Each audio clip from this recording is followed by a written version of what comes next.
جن کے لیے تم نے یہاں دنیا میں کس سے دشمنیاں مول لی، یہی وہ جوان دوست تمہارا لاشا اٹھا کر قبر میں اندر دفنا کر چلے آتے ہیں، لیکن وہاں بھی اگر کوئی آ رہا ہے وہ مدینے کا تاجدار آ رہا ہے۔ اس لیے جوانوں، مجدد کی بات سنو، بریلی کی آواز سنو۔ اس بریلی کے امام نے کہا تھا آج لے ان کی پناہ، جب جا کر ان کا سامنا کرنا یہ ہے، آج لے ان کی پناہ، آج مدد مانگ ان سے، پھر نہ مانیں گے قیامت میں اگر مان گیا۔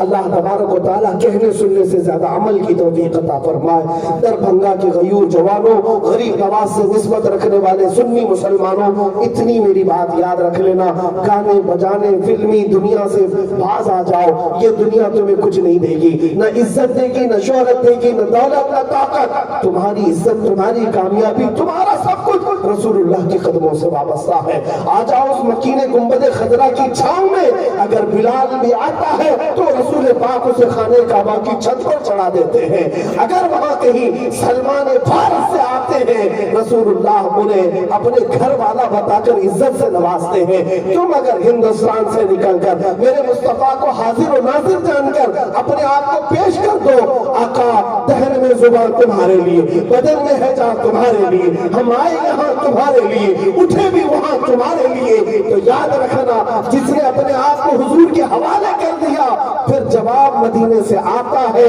کہ اے میرے عاشق تو مرے گا ہندوستان میں لیکن تیری روح پہنچے گی جنت البقیع میں۔ حضور کے قدموں تک ہم نے اعلیٰ حضرت کو سنا ہے، بریلی میں انتقال ہوا لیکن مدینے میں رسول اللہ نے استقبال کیا۔ یہ زندگی گزارو کہ مرنے کے بعد بھی عزت ہو اور اللہ کی بارگاہ میں سرخروئی ہو۔ مولا کریم ان آل رسول اولاد علی کے صدقے ہمیں زندگی میں خرافات اور لغویات سے محفوظ و مامون فرما دے۔ اے کریم خدا، جتنی زندگی ہماری باقی ہے یہ ساری سانسیں حضور کے نام پر قربان کرنے کی توفیق عطا فرما۔ مولا ہم سب کو وہ طاقت حیدری عطا کر، قوت حیدری عطا کر کہ تیرے نبی کے گستاخوں کو فنا بالنار کرے اور انہیں کیفر کردار تک پہنچائے۔